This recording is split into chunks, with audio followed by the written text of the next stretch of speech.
Decimos que este tema, que el capítulo 7 trata de fenómenos capilares. Bueno, primeramente vamos a hablar sobre la capilaridad y justamente la importancia que tienen estos fenómenos de capilaridad, cómo afecta a las obras y algunos problemas que causa este problema de capilaridad. Bueno, antes de hablar digamos, de toda la teoría, vamos a hablar cuál es la importancia de capilaridad. Por ejemplo, cuando tenemos un nivel freático, supongamos a 3 metros, y cuando llueve, lógicamente que asciende el nivel de agua por la acumulación del agua de la recarga hidráulica. Por sin embargo, esa agua va a seguir ascendiendo hacia arriba por efecto capilar, es decir, por los intersticios o por los espacios vacíos que deja el suelo entre partículas. Eso, el agua asciende por esos tubos laberínticos que existen, entonces puede subir a varias alturas, especialmente en arcilla. Cuanto más chico sea el conducto, la altura es mayor. Entonces, este tipo de capilaridad nos puede afectar, por ejemplo, en los sótanos que uno puede construir. Si tenemos, ¿no es cierto?, un sótano que hacer y está cerca del nivel freático, posiblemente por capilaridad el agua va a ascender y va a pasar justamente por la losa de hormigón. Entonces, para esos casos, ¿no es cierto?, que hay que tener en cuidado de romper el efecto capilar colocando grava o colocando piedras, una capa de piedra. Luego encima se coloca la arena y una manta impermeable, y recién se coloca la losa de hormigón para que no haya este problema del efecto capilar y que ingrese el agua al sótano. O también de la saturación justamente en la parte lateral, cuando se hacen, por ejemplo, los muros de contención. También por capilaridad sube el agua y justamente puede haber gotas de agua en las paredes del muro de contención, que en este caso está formando el sótano. Y también en vías de comunicación, por ejemplo, cuando tenemos cuando se está construyendo una carretera, normalmente muchas veces levantamos el terraplén por los préstamos laterales del lugar para levantar el terraplén. Y al lado del terraplén, lógicamente, que queda la excavación hecha justamente para acumular tierra en el terraplén. Y cuando llueve, los lados del terraplén se acumula agua y por efecto capilar hace que ascienda el agua por el terraplén. Si tenemos la subbase, la capa base y la capa de herradura, entonces especialmente los materiales que son en este caso subbase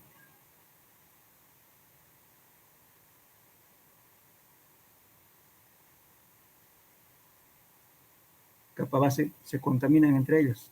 Perdón, ratito.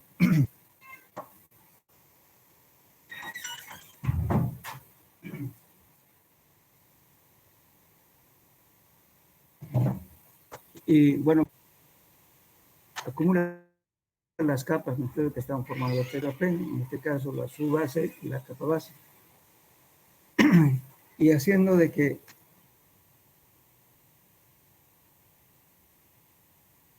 cuando hay circulación vehicular, entonces las partículas que son más grandes se van quitando de a poco, ¿no es cierto?, y haciendo que el material fino se arriba. Entonces, con el tiempo, eso ya no trabaja como capa base, ¿no?, ha perdido sus cualidades.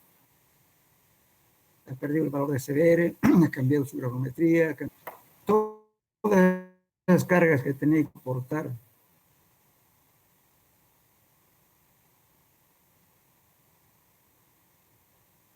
el suelo, se lo transfieren al pavimento. Y lógicamente, el problema, las cargas que no es dado soportar esas cargas, se lo transfieren al suelo.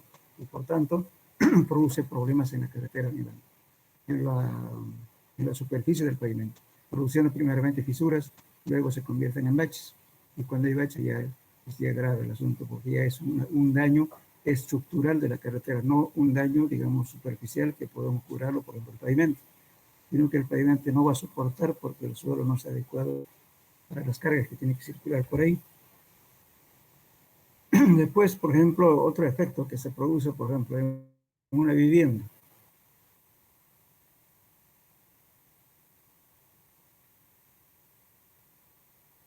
En una vivienda, me olvido de decirles, hablando de repente, terminaremos con esto.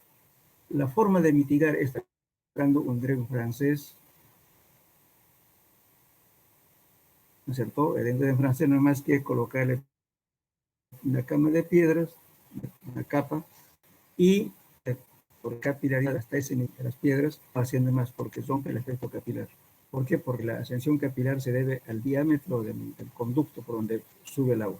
Y entonces, haciendo ese trabajo, lógicamente estamos haciendo que no ascienda más arriba y por tanto las capas, la subbase y la capa base se mantienen, como lo puede decir, sin invasión. Porque cuando no hacemos eso, va a haber un momento en que la capa base ya no es más capa base. Entonces perdió sus cualidades y por tanto falla el pavimento. Por eso cuando hace una evaluación de una carretera, hay que ver todos estos efectos. Primeramente, ¿no es cierto? Si tenemos una laguna a los dos lados de un terraplén, lógicamente que el agua va a ascender por capilaridad.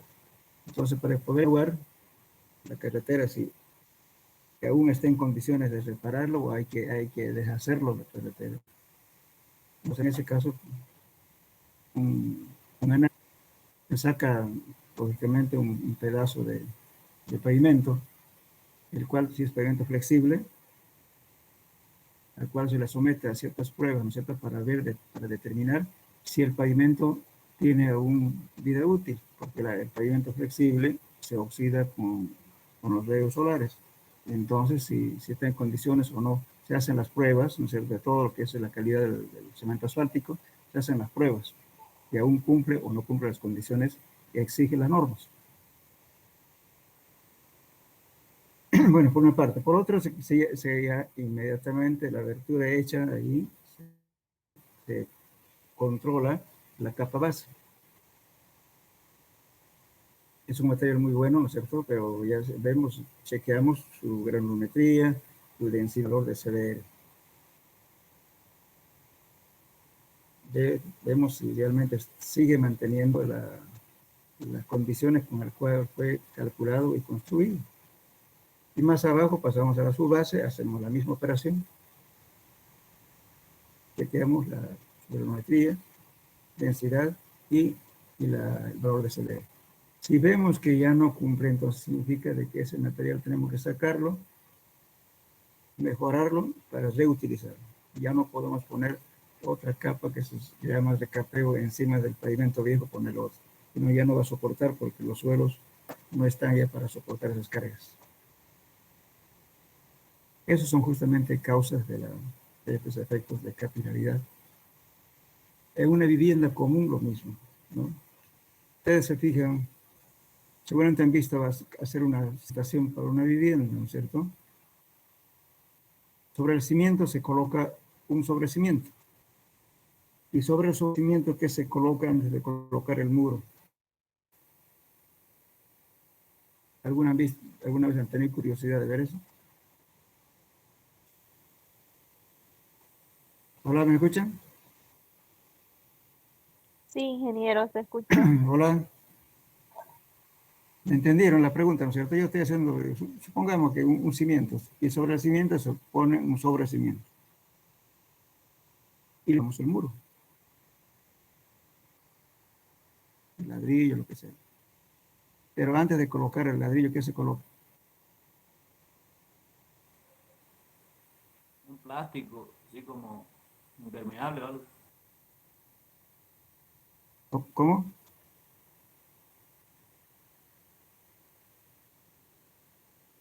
Se Un coloca una plástico. y se coloca el muro. ¿Por qué estamos colocando esa capa? Para romper el efecto capilar. Para que no, Para que el agua no ascienda por la pared, ¿no es cierto? Y después llegue al techo y nos caigan gotas de río. Esa es la función de hacer ese trabajo de colocarle una manta impermeable de cualquier material, de tal modo que impida que el agua ascienda para arriba. En un piso lo mismo. En un piso se coloca, antes de colocar el piso, se coloca el contrapiso. Sobre el contrapiso se coloca justamente ahí el piso. Pues el piso planchado simplemente de hormigón o en su defecto un piso que se yo con baldosa, con lo que sea. Entonces, ¿qué ocurre si uno lo coloco? Normalmente se coloca una capa de piedra manzana o piedra bolón. Normalmente se coloca una capita de piedra manzana. Justamente eso tiene dos funciones. Uno de ayudar a soportar, repartir las cargas al piso y otro de romper la capilaridad para que el ambiente donde se vive, ¿no es cierto?, ya sea un dormitorio, lo que sea, un comedor, no sea húmedo en épocas de lluvia. Si le colocamos directamente sobre un suelo compactado, seguramente en épocas de lluvia ese piso va a ser húmedo por problemas de capilaridad.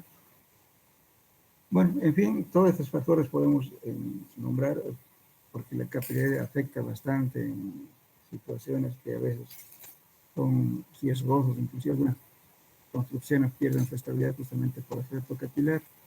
Y la solución, especialmente en zonas donde hay muros de contención, por ejemplo, ¿cierto? Si entonces el efecto capilar actúa y se infiltra por las fisuras que tiene y el ambiente es húmedo. Hay sótanos, por ejemplo, en la ciudad que cuando llueve acumulan agua, después mediante una pequeña bombita, ¿no es cierto?, lo bombean el agua de la calle. Eso justamente por efecto capilar. Bueno, entonces, esta situación ocurre lo siguiente. Aquí para poder entender mejor qué es, por qué el agua asciende, por ejemplo, por un tubo. Claro, si hacemos un corte en un suelo y lo miramos con detenimiento o con microscopio, vamos a ver infinidad de huequitos que quedan justamente cuando hacemos un corte en el suelo. Y el agua asciende por ahí. Entonces, la ascensión capilar en arcillas puede subir a unas alturas mayores de 30 metros por efecto capilar.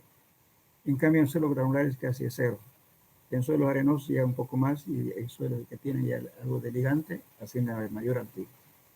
Entonces, la capilaridad depende mucho del tamaño de las partículas para que pueda ascender por efecto capilar.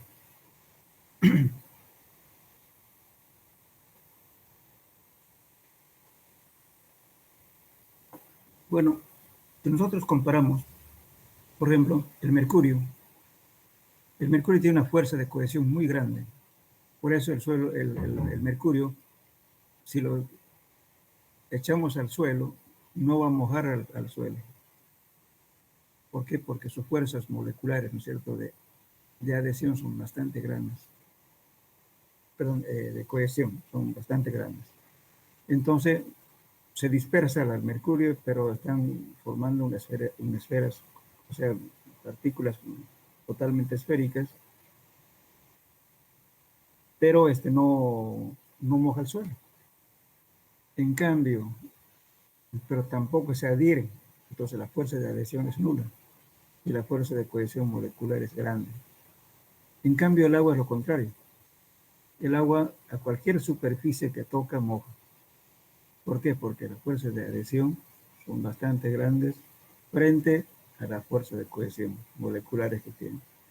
Por esa misma razón el agua es disolvente natural en la naturaleza. Es el disolvente más grande que hay y penetra donde sea el agua, porque tiene justamente esas fuerzas moleculares, ¿no es cierto?, internas de adhesión. Bien, entonces, podemos ver, por ejemplo, las fuerzas de cohesión, fuerzas moleculares internas y fuerzas de adhesión, la atracción entre moléculas, los materiales, ¿cierto? Entonces, viendo esta propiedad justamente como la partícula de agua asciende por la atracción molecular, ¿no es cierto? Si tenemos una arcilla se atraen entre ellas y por tanto inclusive esa fuerza es tan grande, ¿no es cierto?, que puede ascender por un tubo. Véanse la fuerza gravitatoria. Pues podemos verlo aquí, por ejemplo. Antes de ver, podemos ver en esta situación. Aquí tenemos un suelo, un corte. Aquí tenemos el nivel freático, nivel de saturación y nivel de capilaridad.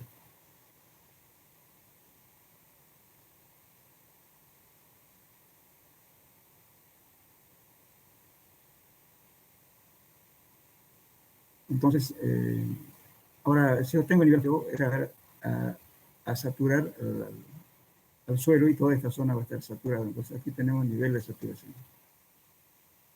Y sí, vamos a hacer. Pero aún aquí no se queda la ascensión capilar, sino aún continúa afectando con la humedad aquí hasta arriba. Entonces, aquí tenemos un suelo parcialmente saturado, o sea, tenemos aire, agua y sólido. Entonces el efecto capilar, o sea, la altura capilar total sería toda esta zona, ¿no es cierto? La zona de saturación más el suelo parcialmente saturado. Todo eso sube por ascensión capilar.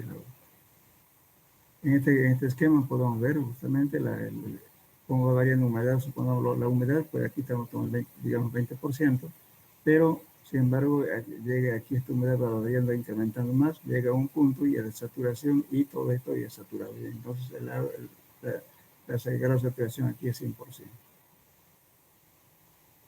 Bien, entonces eso es lo que ocurre en un suelo. Bueno, para estudiar esto, bueno, se plantea lo siguiente. Vamos a hablar de la tensión superficial.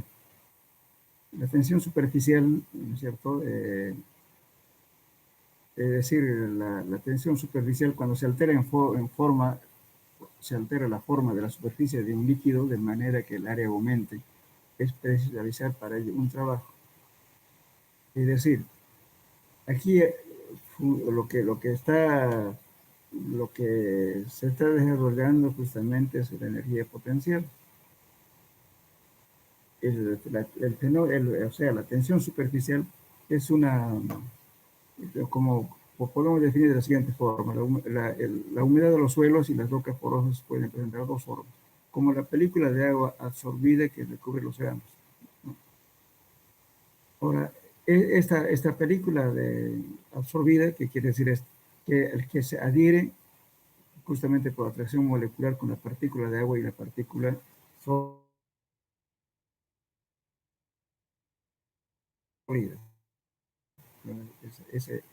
O sea, es una adherida o absorbida, como está escrito aquí.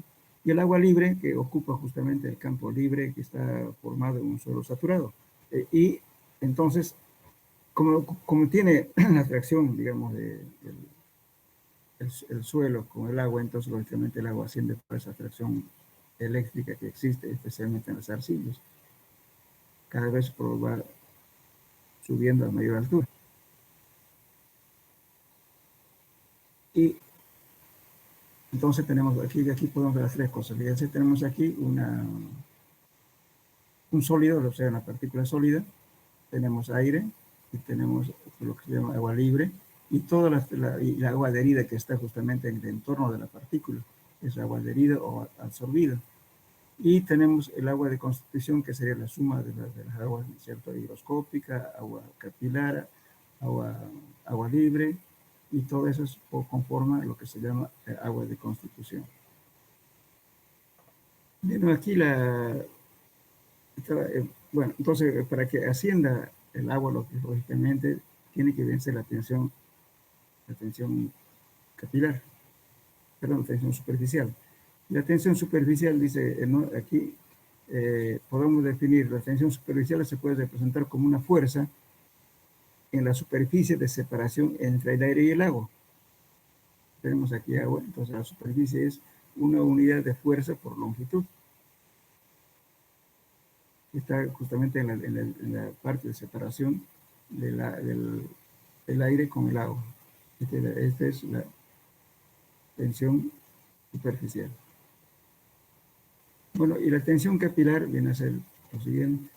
La tensión capilar T, que en este caso va a ser la tensión superficial que se desarrolla, si consideramos esto un cilindro, entonces se va a desarrollar en el entorno de este cilindro. Entonces tenemos pi por d, o sea, a través de todo el perímetro del tubo cilíndrico que estamos suponiendo que es esto, ¿no es cierto? Este es un conducto. Bueno, aquí para la demostración se está haciendo un tubo delgado de vidrio y un recipiente con agua. Entonces estamos calculando la altura capilar. Y aquí tenemos esta forma que está presentando una forma curva, lo llamamos menisco. Y este menisco, dependiendo, ¿no es cierto?, va a formar un ángulo alfa. Entonces tenemos, si tenemos la tensión capilar, entonces tenemos T sub 0, T por D, lo que se está desarrollando en el entorno del cilindro. Y como ven acá, después tengo lo que va a estar para arriba es una fuerza. Y la fuerza va a ser igual a qué. Estoy poniendo, va a ser T por coseno de alfa, por este ángulo de acá. Y entonces reemplazando esto, tengo F igual a T sub 0 pi por D por coseno de alfa. Entonces, después con esto, ¿no es cierto? Con la fuerza, ¿no es cierto? Calculamos el área, calculamos lo que se llama el esfuerzo capilar. Entonces, el esfuerzo capilar no es más que fuerza sobre área. Entonces, si estamos reemplazando aquí, que es T sub 0 pi por D por coseno de alfa, que es este de acá, y el área transversal justamente de este tubo que estamos considerando, que es pi por D al cuadrado sobre 4. Entonces, de ahí obtenemos el esfuerzo capilar 4T sub 0 por coseno de alfa sobre D. Este sería la ecuación para calcular el esfuerzo capilar para un ángulo cualquiera alfa, ¿no es cierto? O sea, el alfa va a variar en qué? En función de la forma del menisco. Ahora, sería, pongámosle como caso 1, para un ángulo cualquiera. Pero para el caso 2 tendríamos qué cosa. Podríamos decir, ¿no es cierto?, que este menisco sea la mitad de una esfera. Entonces, en ese caso, el radio del menisco, ¿cuánto va a ser? De medio, ¿no es cierto? La mitad del diámetro, porque estamos considerando como una esfera. Entonces aquí, el radio del menisco va a ser de medios. Y reemplazando estos valores tenemos esto. Entonces, coseno de alfa va a ser igual de medios sobre el radio del menisco. Entonces, de ahí sacamos de 2 coseno de alfa por radio del menisco. Entonces, este valor lo reemplazamos en la ecuación anterior, que era 4 t coseno de alfa. Y entonces, reemplazando esto, tenemos entonces 2 coseno de alfa por radio del menisco.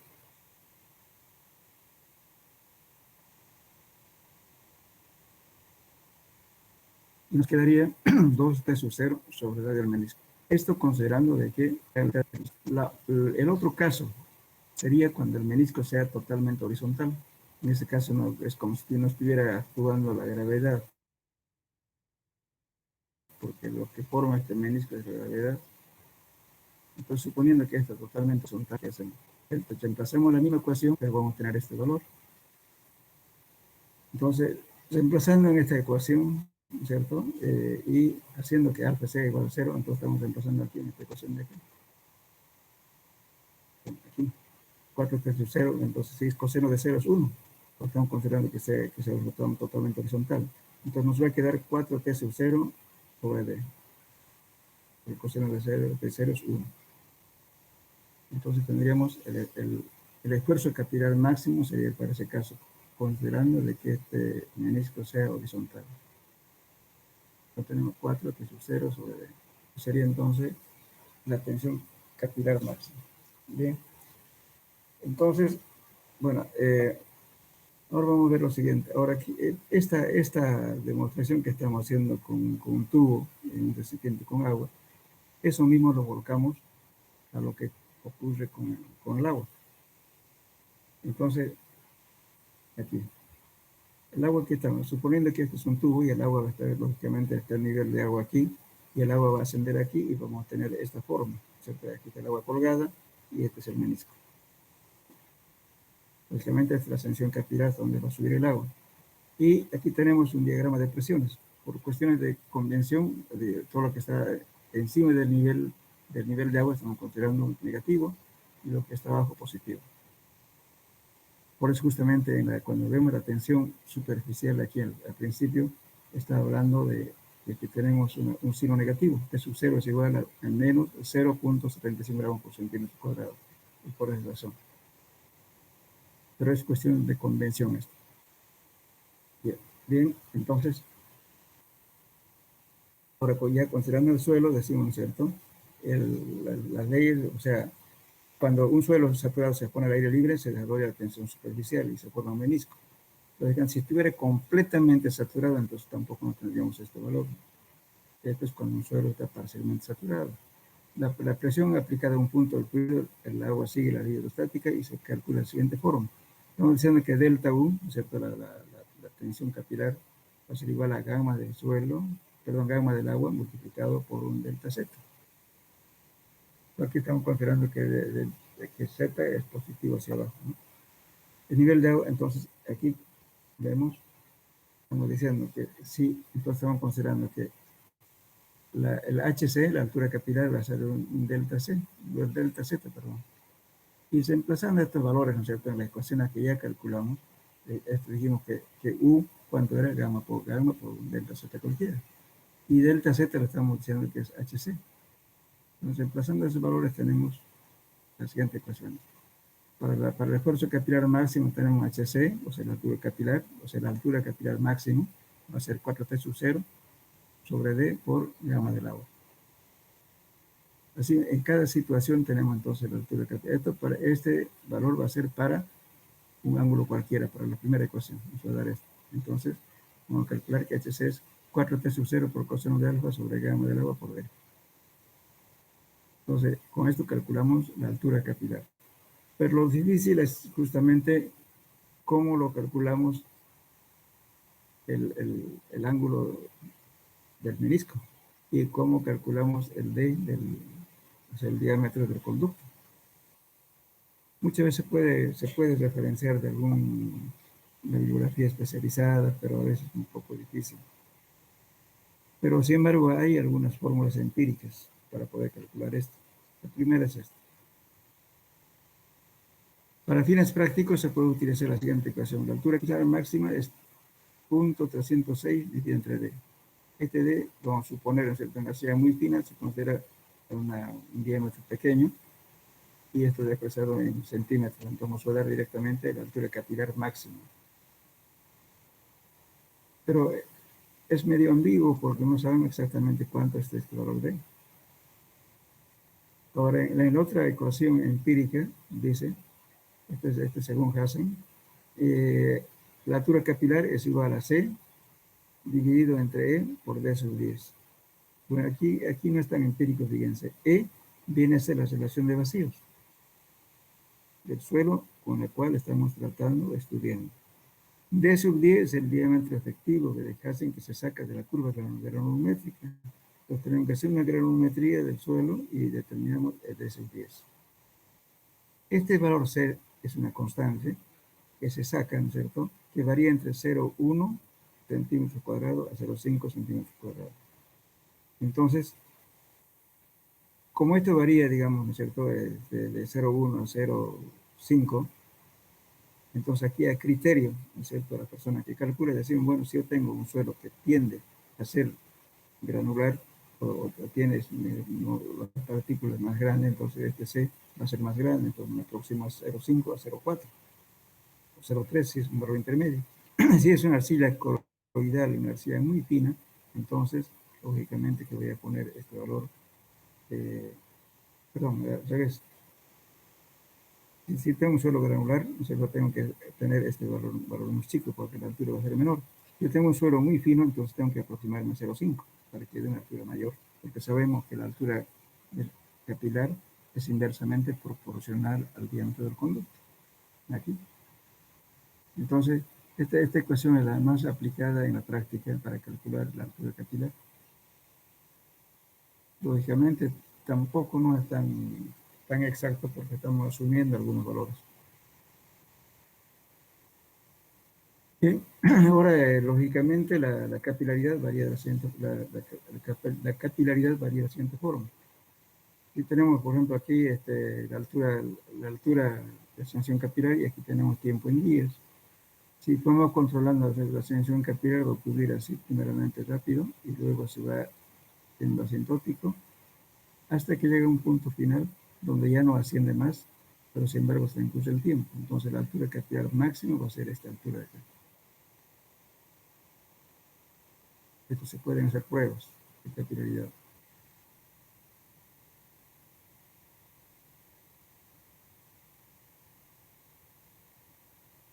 Y los factores influyen, la altura y la velocidad del movimiento capilar están influenciados por los siguientes factores. Esta ecuación, por favor, viene aquí,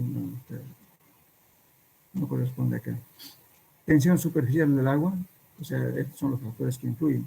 Tensión superficial del agua, tiempo, o sea, aquí también viene aquí justamente el tiempo, ¿no es cierto?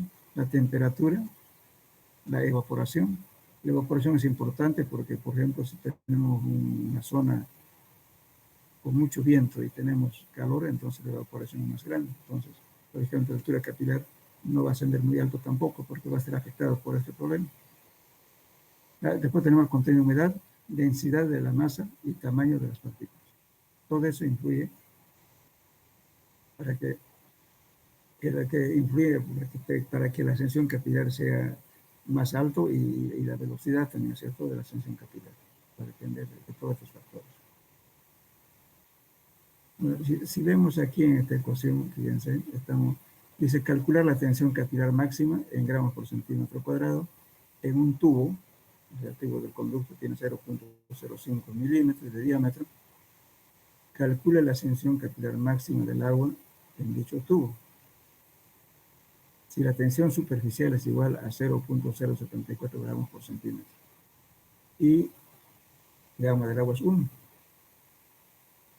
Entonces, como está diciendo U máxima, estamos tomando aquí U máxima es 4. Estamos considerando aquí como si fuera el menisco horizontal, no está formando la curva. Entonces, tengo 4T sub 0, que es dato de acá, D, que no estaba en milímetros, convertimos en centímetros, y haciendo los cálculos tenemos 592 gramos por centímetro cuadrado. Y la altura capilar máxima va a ser lo siguiente, 4T sub 0, D por gamma del agua. Entonces 4 por la tensión superficial, dividida entre el diámetro del conducto, gamma del agua estamos considerando 1, entonces nos va a dar 592 centímetros, que va a ser su altura capilar máxima. O sea, va a ascender casi a 5.90 metros, casi 6 metros. Ahora, sobre el mismo ejemplo, dice, ¿cuál será la altura que alcance el agua de un tubo vertical cuando el diámetro del conducto es 0.4 y alfa es igual a 30 grados? O sea, cuando en este caso ya el menisco ya no es horizontal, sino tiene una curvatura de 30 grados. Entonces, reemplazamos acá justamente, aquí se viene la ecuación. Entonces tenemos HC igual a 4T sub 0 por coseno de alfa, gamma del agua, por D. 4 por 0.74 por coseno de 30 grados, dividido entre el diámetro del conducto. Nos da 6.41 centímetros. Entonces la ascensión capilar en este caso es mínima, fíjense. Porque lógicamente el diámetro es más grande y también tiene un ángulo alfa. En cambio, el otro diámetro era mucho más chico, era 0.05. Aquí tenemos 0.4. Como ven, entonces, cómo está variando la altura capilar, varía en función del diámetro. El diámetro más grande, o sea, son los granulares, los conductos que se perciben son mucho mayores. Por esa misma razón, cuando colocamos piedras, pues imagínense, esto se anula, y por tanto la ascensión capilar es 0. Ya no asciende. De ese modo se rompe el efecto capilar. Bien, después tenemos otro caso que es importante, ver la evaporación. La evaporación en los suelos es la pérdida de humedad por efecto de la temperatura, la humedad ambiente y el viento. por ejemplo, la evaporación se produce dependiendo de la temperatura más la humedad ambiente y ocurre aproximadamente de la siguiente forma. En 12 horas se evapora aproximadamente 2.5 centímetros. En una zona donde la temperatura sí tenga 25, o sea, esto para temperaturas que tienen 25 grados, y en zonas que sean menores de esta temperatura, solamente ocurre la evaporación 2/3 a 1/3 de este valor de 2.5 centímetros. Entonces, muy poco. Pero ¿cuál es la importancia de hablar de evaporación? Supongamos que ustedes estén haciendo una carretera. Bueno, están avanzando bien y de repente llueve. Si llovió, listo, ¿no es cierto? Están por la humedad, no pueden trabajar. Y por tanto, van a tener que, hay evaporación, pero si esperan ustedes que evapore de forma natural, ¿qué tiempo van a esperar para que esté adecuadamente otra vez la humedad para poder seguir trabajando? En ese caso, hay que hacer unos trabajos adicionales para que haya evaporación.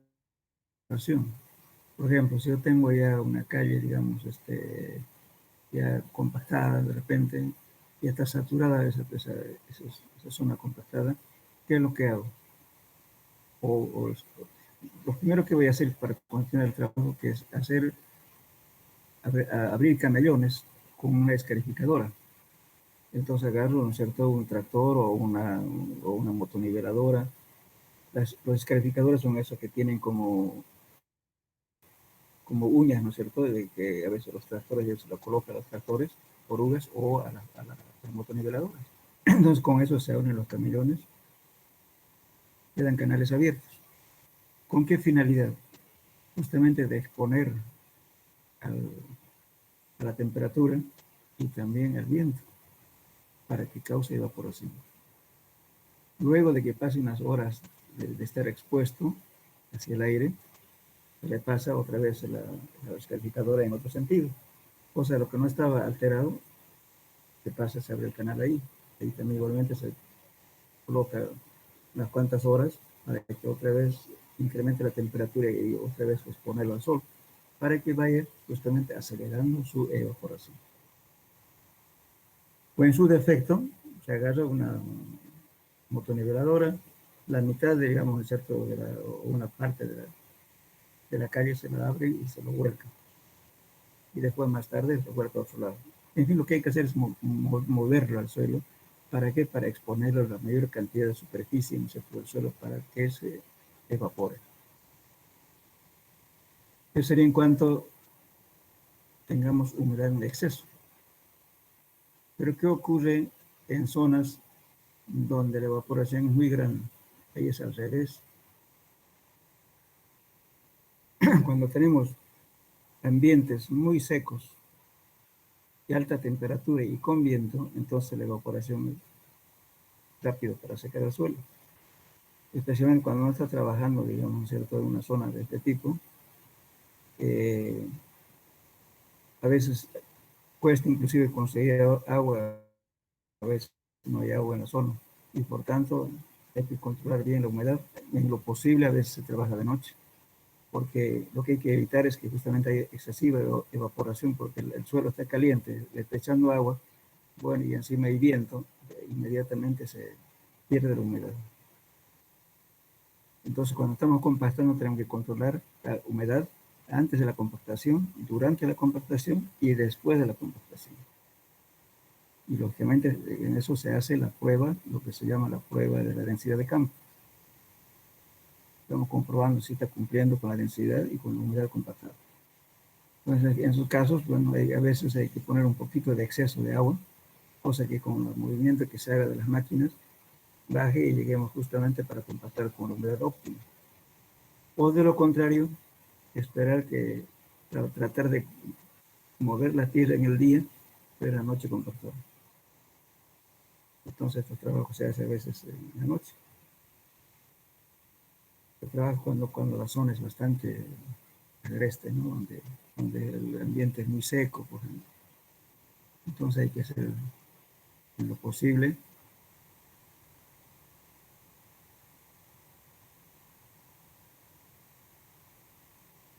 impedir. Bueno, y después tenemos otro fenómeno que es succión. Bueno, en definitiva, ¿qué es succión? La succión, por ejemplo, dice, el nivel freático se halla a una cierta profundidad en la superficie freática, el agua estará a una presión igual a la atmosférica. Por debajo de la superficie, la presión del agua en los poros del suelo aumenta con la profundidad. Por encima de la superficie freática, las fuerzas capilares se oponen a las fuerzas de gravedad. Si tomamos como cero la presión de agua en la superficie freática, esta presión será positiva por debajo del nivel freático y negativa por encima del nivel freático. Entonces, justamente aquí, todo lo que dice acá está resumido aquí. En resumen, podemos indicar que la succión de un suelo es la presión capilar mediante la cual el agua es retenida en sus poros vacíos cuando el suelo no está sometido a esfuerzos exteriores. La presión capilar se denomina presión negativa de poros. Este fenómeno es bastante problemático en la realidad. Les explico. Lógicamente, supongamos que ustedes van a hacer un sótano a 3 metros y el nivel freático esté, digamos, que se iba a 350. Bueno, ustedes dicen, tengo 50 centímetros para excavar y no va a pasar nada. Resulta que están liberando ustedes, ¿no es cierto?, la fuerza o los esfuerzos exteriores que está sobre el agua, ¿cierto? Al levantar esto, ¿qué pasa? El agua va a ascender por capilaridad y nos va a haber aquí un efecto de succión y por consiguiente el agua sube para arriba. Y cuando se den cuenta, ¿no es cierto?, de la excavación que están haciendo va a empezar a saturarse y se va a llenar de agua. Entonces, por eso es importante, cuando se hace un trabajo para excavar, controlar con tubos piezométricos para ver a cuánto asciende el agua cuando uno excava, cuando uno saca el suelo, o sea, cuando quita el confinamiento, ¿no es cierto?, de ese nivel de agua, o sea, en este caso, excavar, ¿no es cierto?, y sacando el suelo. Entonces le estoy dejando el pozo libre, entonces el agua va a empezar a ascender. Esos tubos piezométricos se ponen y se sella la parte de abajo y luego se ponen justamente las rejillas en los niveles que va a haber el agua. Entonces se controla cuánto de agua va a ascender por este efecto al liberarlo, la carga acá, al liberar, digamos, el suelo que está encima. Entonces se va midiendo los niveles de agua que va ascendiendo, hasta dónde llega. Entonces eso nos da un dato real para poder tomar precauciones, ¿cierto? Para que, digamos, bueno, aquí no me conviene cavar a medio metro, o sea, a tal profundidad tendré que cavar más hondo, o en su defecto de repente tenga que abatir el nivel de agua para poder excavar, porque si no voy a tener un desequilibrio y voy a tener, en vez de hacer un sótano, voy a hacer una laguna de agua. No, entonces eso no es conveniente. O cuando simplemente hacen una excavación para zanjas para colocar tubos. Si el nivel de agua está cerca, excavan el suelo, inmediatamente van a tener agua. Cuando pongamos que ustedes se van a su casa a dormir, el día siguiente llegan y van a encontrar un canal de agua, lleno de agua. ¿Qué ha pasado ahí?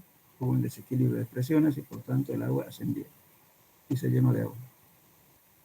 Esos efectos justamente, ¿no?, que actúan la capilaridad y también lo que en suelo 2 vamos a ver también el efecto, lo que se llama la supresión.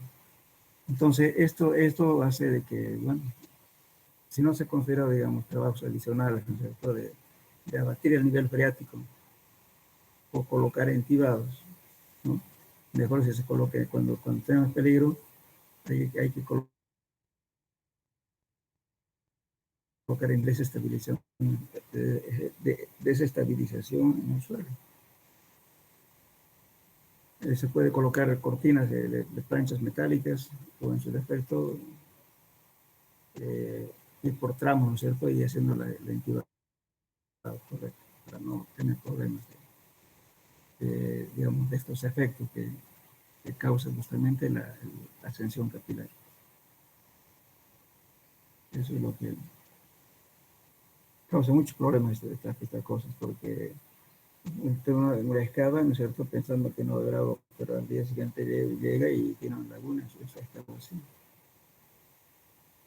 Entonces actuó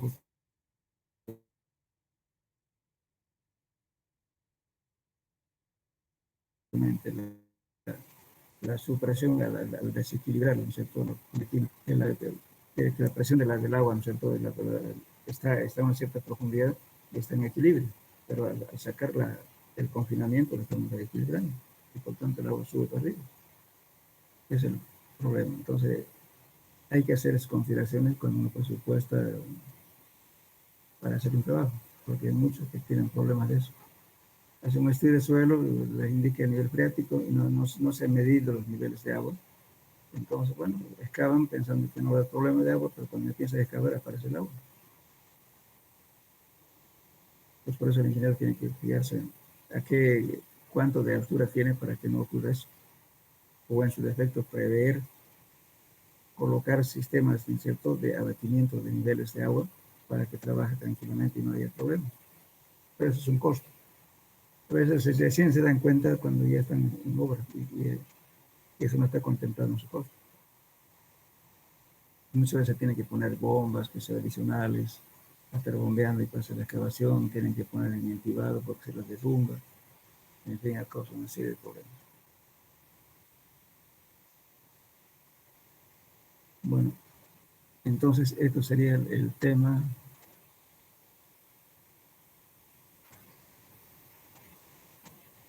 número 7. Yo mañana les voy a pasar las preguntas, digamos, del cuestionario. Voy a ir pasando de 2 en 2 para que... Por eso no quiero avanzarles mucho porque no van a tener tiempo para hacer la respuesta, ¿no es cierto?, de ese cuestionario. Hoy o mañana se los paso las preguntas de los temas que faltan. ¿Alguna pregunta a este tema?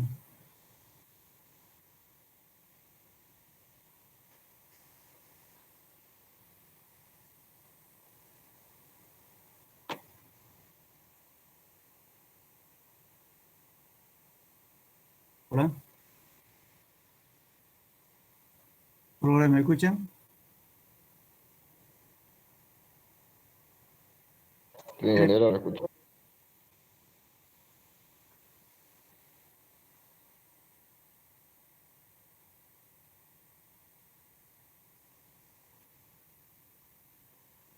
Bueno, entonces te dejamos aquí. Entonces la próxima clase continuamos con lo que tenemos. Vamos a terminar esta, después vamos a hacer ejercicios ya de todo. Por eso vayan haciendo sus fórmulas. Por ejemplo, esta formulita que están bien de altura capilar, dos cositas, anótenlo por favor en su formulario. Pero estas formulitas, esta también, esta también, que anótenlo. La otra fórmula empírica, esta también, esta es la más usual en la práctica, de altura capilar. Anoten en su formulario. Bueno, nos quedamos aquí.